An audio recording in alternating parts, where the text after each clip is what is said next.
Assalamualaikum warahmatullahi wabarakatuh. Asyhadu an la ilaha illallah wa asyhadu anna Muhammadan abduhu wa rasuluh. Amma ba'd. Alhamdulillah, Bapak Ibu sekalian yang saya hormati, kepala sekolah dan seluruh jajaran guru dan pembina SMK Ibnu Sina Menteng. Saya mohon maaf sebelumnya karena saya tidak bisa menghadiri momentum sosialisasi karena saya masih bertugas di Jepang.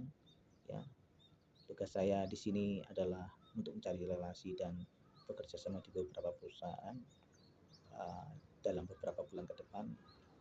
Jadi atas ketidaknyamanannya karena ketidakhadiran saya juga, saya mohon maaf sebesar-besarnya. Jadi ini saya berada di satu taman di Jepang, ya. Di belakang saya ada pohon sakura, ya, pohon sakura yang sedang berbunga, ya.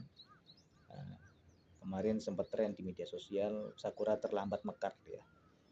Ini harusnya sudah gugur, ini masih ada, alhamdulillah. Masih bisa untuk diperlihatkan kepada Bapak Ibu sekalian. Sebelumnya mohon maaf karena saya harus menggunakan topi, ya. Kalau saya lepas ini saya belum cukur kan, ya. Dilihat tidak sopan nanti atau kurang enak dilihat, ya. Jadi saya menggunakan topi. Ini juga karena saya membuat video ini saat perjalanan nanti kerja, ya. Ini mau kerja ini. Saya sempatkan mampir ke taman, nanti juga saya jelaskan sambil berjalan, ya, di perjalanan nanti. Bahwasanya di Jepang ini bukan hanya masalah uang, bukan hanya masalah gaji, ya. Tapi di Jepang ini rata-rata orang di Indonesia tuh sudah excited dengan keadaan yang di Jepang, budaya, lingkungan, kemudian keramahan, etos kerja, dan juga mungkin suka anime dan lain-lain, ya. Situ sudah punya tempat di hati para pejuang yang akan pergi ke Jepang, ya, anak muda yang akan pergi ke Jepang. Ya, salah satu yang saya perlihatkan di sini adalah taman. Bagaimana taman di Jepang itu sangat terawat, bersih, bahkan view-nya enak banget, ya, ada bunga sakura, ya.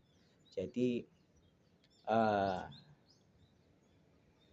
hari ini masuk pada bulan April ini adalah masuk pada musim haru. Haru itu dalam bahasa Jepang, dalam bahasa Indonesianya adalah musim semi, ya.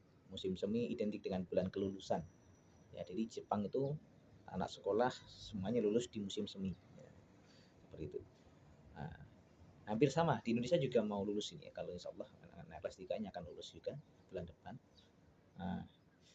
Jadi silakan anak-anak nanti yang ingin berproses dengan ASM, ya, semoga bisa lancar nanti, ya, bisa tertarik betul, ya, dengan penjelasan-penjelasan yang akan dijelaskan langsung oleh Rizky Sensei dan Ari Sensei, ya. Ini saya akan membawa bagaimana lingkungannya saja. Nanti setelah itu akan ada video penjelasan dari saya juga. Silakan dilihat ini, ya. Ini akan saya bawa jalan bagaimana kondisi salah satu alam di Jepang. Nih, saya berada di Tojiki, ya. Tojiki itu berada di Kanto. Kanto itu lingkup seperti Besuki, ya. Kalau Besukinya Kanto ini adalah Tokyo, Chiba, Gunma, Tojiki, dan Saitama. Nah, ini saya berada di Tojiki, Saitama, di Tojiki di Ashikaga, ya. Nah, ini adalah prefektur atau provinsi Tojiki, kotanya kota Ashikaga. Di sini saya menikmati masih banyak sakura di sini, ya. Nah, ini adalah taman di Jepang, ya. Ya. Ini bertepatan tamannya dekat dengan Supa atau supermarket, ya. Coba kita jalan, lihat view-nya. Nah, view-nya seperti ini. Nah,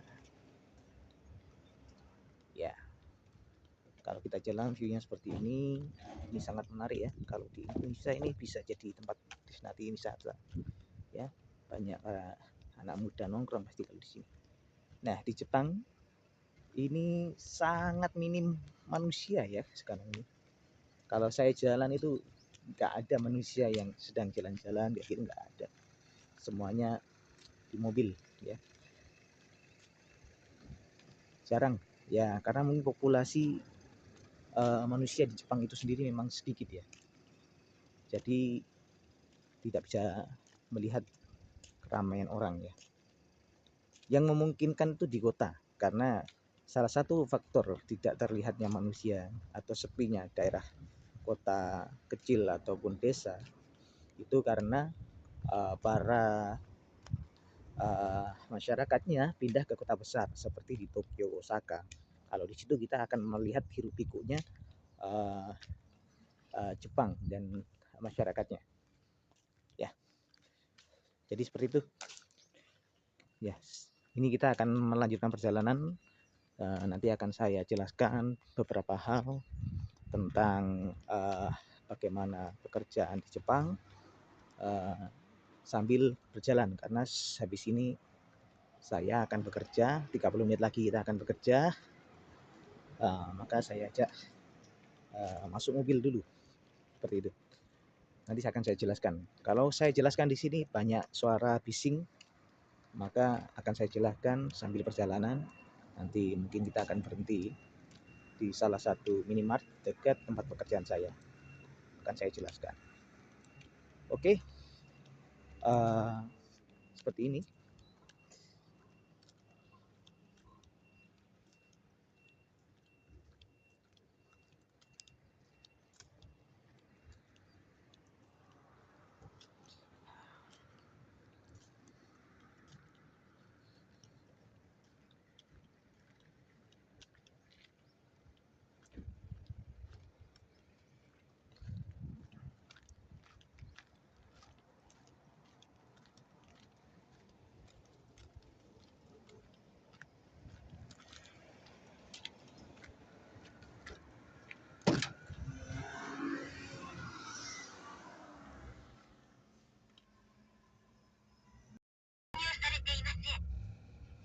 Assalamualaikum warahmatullahi wabarakatuh. Sekarang saya berada di Jepang dan sekarang perjalanan berangkat kerja ya. Ya, jadi akan saya jelaskan beberapa hal dan saya sangat berterima kasih karena disambut dengan hangat ya. Nanti akan dijelaskan dengan Rizky Permana Sensei dan Ari Sensei. Jadi saya selaku direktur dari ASM, nama saya Puna Irawan, mengucapkan terima kasih sebesar-besarnya. Kemudian pertama saya ingin menjelaskan beberapa hal kenapa anak muda itu harus kerja ke Jepang ya. Kerja di Jepang itu bagaimana, dan kerja di Jepang itu benefitnya apa ya. Jadi anak muda hari ini semuanya berpikir cepat, bagaimana saya punya modal, bagaimana saya punya uang nanti untuk usaha, seperti itu. Jadi ke Jepang kalau kita bandingkan dengan Indonesia, kurs dan keuangannya, di Jepang itu punya sistem gaji 100.000 per jam ya, rata-rata. Banyak yang lebih juga, jadi ada yang 1.500, atau di Indonesia itu 150 per jam. Kalau 1.000 berarti 100.000 per jam ya. Jadi kalau kita berkaca itu lebih besar memang untuk dibawa ke Indonesia. Namun apakah semudah itu? Tentu ada syaratnya. Pertama, seorang anak muda yang mau berangkat ke Jepang, dia harus belajar bahasa Jepang. Di Jepang bahasanya bagus, pintar bahasanya, pekerjaannya juga bagus, seperti itu. Nah, Asahi Sinergi Mandiri yang saya berkarsai bersama teman-teman ini siap mengantarkan anak-anak yang ingin mengubah nasib ya, merintis karir, kemudian bercita-cita mempunyai usaha dan lain-lain ya. Insya Allah dengan rentang gaji sekitar 15 juta hingga 20 juta ya, itu nanti bisa didapatkan dan bisa menabung. Oke, Kenapa juga kita harus ke Jepang? Karena anak muda di Indonesia saya rasa perlu namanya etos kerja atau contoh etos kerja. Di Jepang orang itu sangat eh, ber, apa ya? Kininarimas ya, sangat apa namanya? Penasaran dengan suatu ilmu dalam pekerjaannya, sangat antusias. Nah, antusias dalam pekerjaannya. Nah, mungkin kalau kita bisa melihat anak muda kita menemui tantangan pekerjaan sedikit, dia mulai mengeluh ya, mulai mengeluh, namun kemudian mudah mutung ya, mudah putus asa ya. Kalau kita ke Jepang itu karena intensitas dan contoh pekerjaan dan teman-teman kerjanya untuk yang terutama orang Jepang itu dia memberi contoh kalau kita kerja itu all out of power ya. Jadi seperti itu. Jadi Jepang punya juga beberapa semboyan bagaimana kunci-kunci untuk sukses ya. Yang pertama ya, maju itu sedikit-sedikit ya. Perubahan itu sedikit-sedikit. Tidak perlu langsung pintar, langsung bagus, langsung hebat, langsung sukses. Ya, sedikit-sedikit tapi terus ya. Kalau kita berkaca pada agama kita itu sangat sama ya. Sama seperti di agama kita yaitu istiqomah namanya ya. Kemudian yang kedua, di Jepang itu kerja harus sampai larut malam ya, itu budayanya. Artinya apa? Kalau pulang lebih cepat dari pekerjaan seharusnya malu ya. Artinya apa? Selalu cari lemburan orang Jepang itu ya. Karena gaji lemburan itu kalau di Jepang dia bisa naik sekitar 25% hingga 30%. Misal gajinya per jamnya 100.000, kalau lembur jadi 150.000, 130.000 kayak gitu ya per jamnya. Dan sehari itu kerjanya 8 jam normal, di atas 8 jam adalah lembur kayak gitu. Jadi bayangkan kita bisa mengumpulkan uang berapa per harinya. Jadi per harinya rata-rata 1 juta sampai 1.200.000 itu per hari ya. Jadi memang ini adalah suatu tujuan mencari uang dengan nilai yang lebih besar.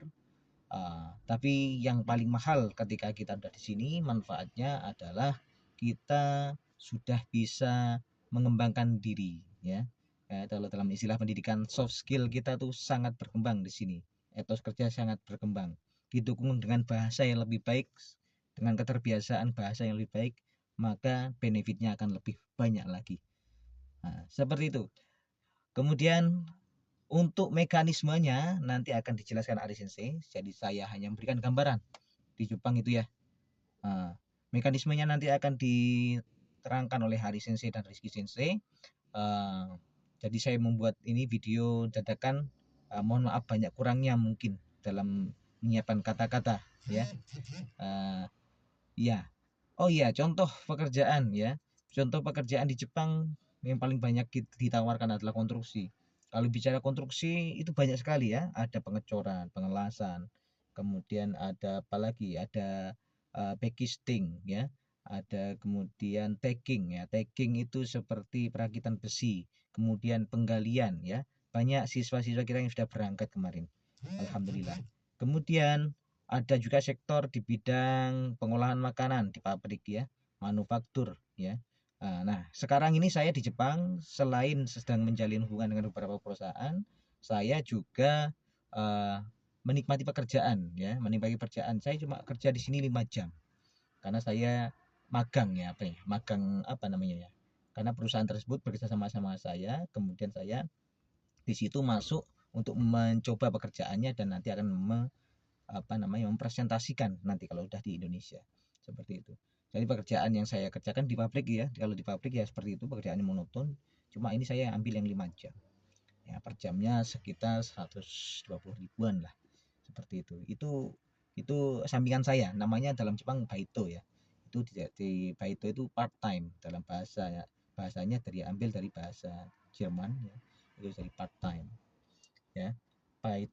Nah, selain pabrik juga ada pertanian. Nah, saya dapat kesempatan pertanian ini dengan visa kerja ya. Kalau tadi di eh, konstruksi, pengolahan makanan dan lain-lain itu banyak kan di bidangnya magang.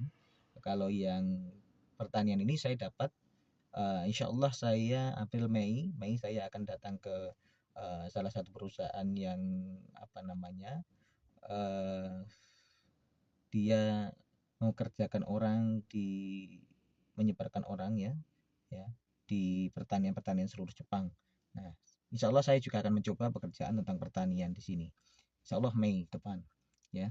Jadi ini saya bulan terakhir saya untuk di perusahaan pabrik komputer ini ya. Tadi kalau nantinya saya akan ke daerah Hokkaido, Gunma dan Chiba itu nanti di pertanian. Nah, kalau pertanian ini visanya visa kerja kalaupun saya dapat kerjasama itu ya. Visa kerja itu sedikit lebih tinggi aspeknya, dia harus menguasai bahasa Jepang level 2 dan juga menguasai SSW atau sertifikat keterampilan bertani. Dan itu mudah nanti kalau ada yang berminat di pertanian dengan kemauan yang keras nanti kita juga akan bimbing. Programnya ada, pekerjaannya ada. Kayak gitu. Jadi ada beberapa pilihan ya. Kalau di ASM ini ada pilihan ya dari bidang pertanian, konstruksi, kemudian pengolahan makanan, kemudian banyak hal ya, hampir semua sektor itu ada, memungkinkan ada. Tapi kita juga ada dua program unggulan ya, pertama magang, kemudian visa kerja atau Togo Tegino. Ya, nanti akan dijelaskan lebih detailnya sama Ari Sensei. Ya. Nah, jadi gitu. Jadi keberadaan saya hari ini di Jepang adalah menjalin hubungan dan sekaligus kengaku ya. Dalam bahasa Jepang kengaku itu adalah kita mengunjungi dan mempelajari beberapa sektor pekerjaan untuk uh, diambil ilmunya nanti dan saya sebarkan kenyataannya seperti apa, benefitnya seperti apa kepada siswa-siswa saya. Ya, lebih banyaknya kayaknya tidak cukup hanya 10 menit seperti ini sebenarnya kalau sama saya, tapi karena besok itu saya harus kerja jadi saya tidak bisa menghadiri, jadi mohon maaf. Ini adalah video singkat saya untuk menyambut kemahanisan atau eh, kepersediaan dari SMK Ibnu Sina untuk menerima sosialisasi dari kita. Jadi saya Punerawan ya, Direktur ASM, mohon maaf sebesar-besarnya ya. Semoga semuanya berjalan lancar dan anak-anak SMK Ibnu Sina terdorong ya untuk menjadi pejuang yen ya atau pejuang yang mengubah nasibnya nantinya dan membanggakan orang tuanya kemudian. Baik, mungkin itu saja yang bisa saya sampaikan. Terima kasih. Makoto ni arigatou gozaimasu. Assalamualaikum warahmatullahi wabarakatuh.